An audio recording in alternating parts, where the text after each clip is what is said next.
All right, to Kentucky Republican Senator Rand Paul, who kind of echoed those concerns here that we are keeping Obamacare, we are not repealing it. He joins us out of Washington. Senator, explain. Well, you know, when we look at the bill, we thought we had promised to repeal Obamacare. That's what I've been saying for 6 years. But when we look at the bill, we actually find that with the Obamacare subsidies, not only are we keeping them, we may actually be providing more subsidies than Obamacare has.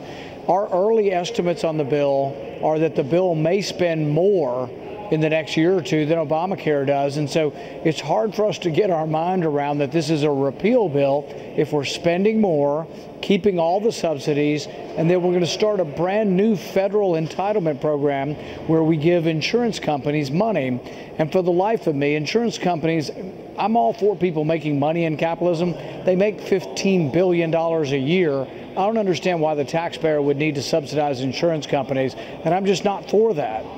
You know, a lot of people look at insurance companies and wonder if they're happy about it, their investors are happy about it. Maybe that should be a concern. But I do notice, and as the day wore on, Senator, that those insurance companies that were running up when this draft first came out started running back after word came that you and Senator Ted Cruz and Mike Lee and Ron Johnson were among those not keen on it. So if you had to weigh the odds now as they stand, Senator Mitch McConnell wants a vote before the July 4th recess. Is that doable?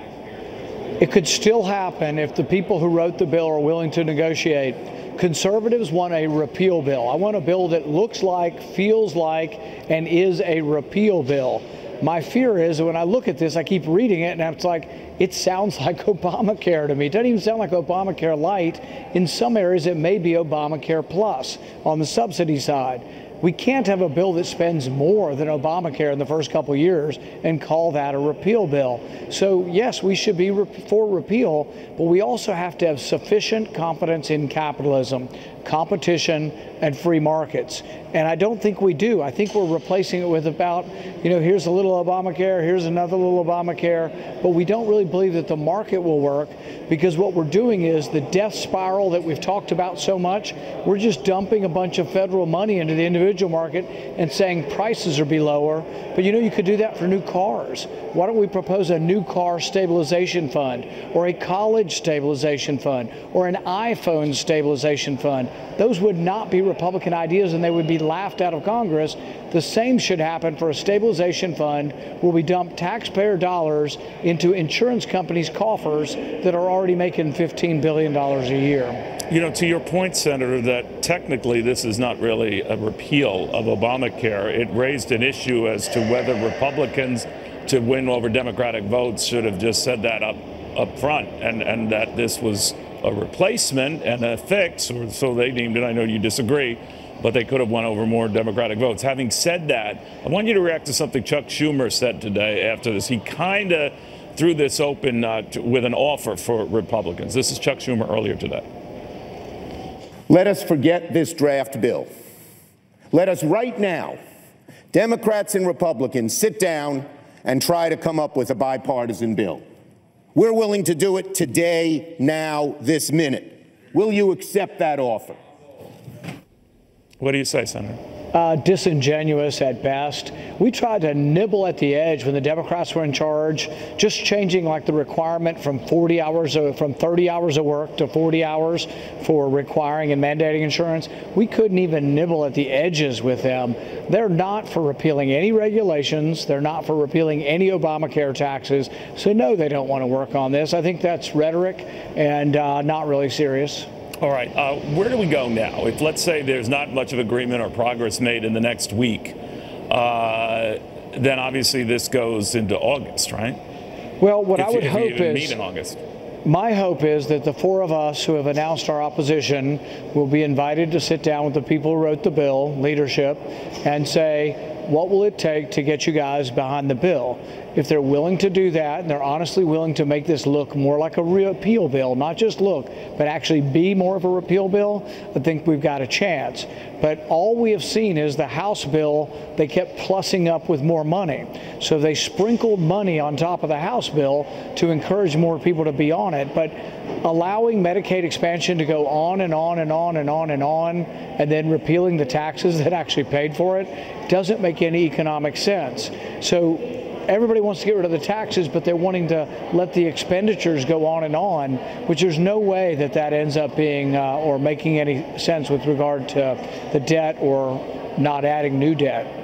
You know, Senator, I'm just wondering, everyone loves the goodies, the coverage for pre-existing conditions, maybe depending on how you feel about your kid or kids, keeping them on your insurance policy a little longer. They don't like having to pay for it. You know, a lot of the taxes that went along with Obamacare, most are not part of this, but as you say, there is this $50 billion upfront money that I don't know the source of that, but there is another way to put some money for it. Should Republicans go back to their original position, which was this is not the government's job, period?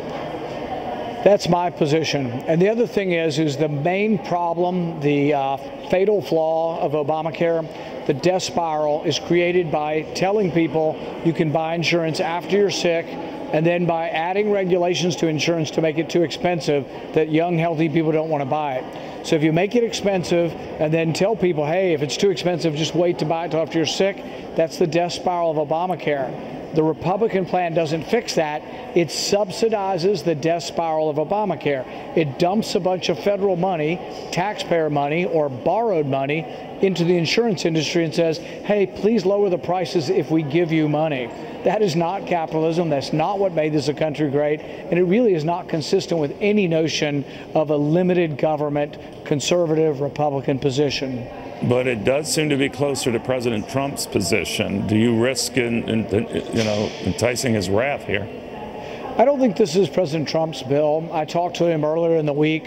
He wants something done like so many of us want done, but he and I ran on a similar proposition, and that was repealing Obamacare.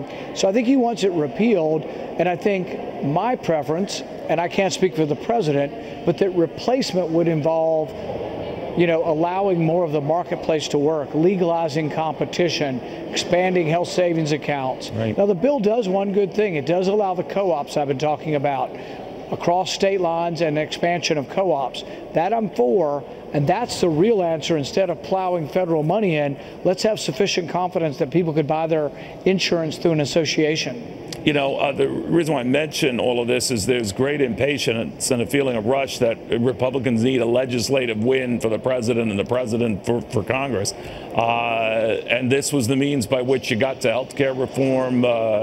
This was the means by which you got to those tax cuts and the big reform there. If you are at loggerheads on this thing, do you or would you recommend putting it aside, proceed to the tax cuts, or is it too late now, too far along?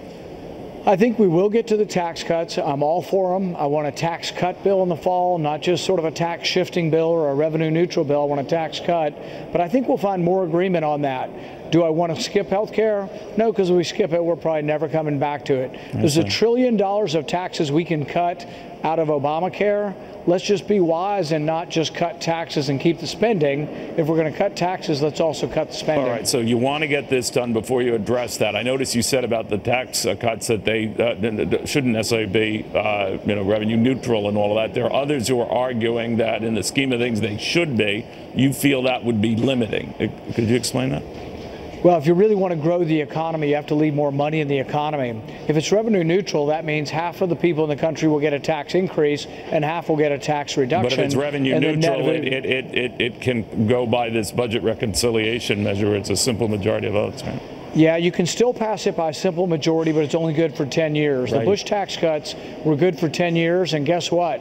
Even some Democrats were hesitant to take them away at the end, so we lost a little bit of them, but I think 99% of the Bush tax cuts were kept. I would say if we can get the corporate rate down to 15 for 10 years, if we see an economic boom, voters will reward those who created the economic So boom. you'd be okay with that? You'd rather something Absolutely. rather than nothing on that, right? We need a real tax cut. When Reagan did a real tax cut, rates went from 70 to 50, 50 to 28. That was a huge tax cut, and we got huge growth, I think, for many decades based on the Reagan tax cuts. All right, real quickly then, Senator, is it your sense that if, for example, you don't get this done, either on the health care or the tax, that you can kiss Republicans' chances goodbye next year? I'm actually the opposite. I think if we pass something and promise people we've fixed everything and insurance rates are going to go down, and come next year, Obamacare death spiral still exists, I think that's a lot worse than doing nothing. Obamacare is an absolute and utter disaster. The insurance markets are unraveling because of government intervention. We shouldn't try to fix government intervention with more intervention. The stabilization fund, a new federal fund to dump money into the insurance companies, is more of the same philosophy that got us in this problem in the first place. All right, Senator Rand Paul, thank you for taking the time. Let's see how this Thank goes. you.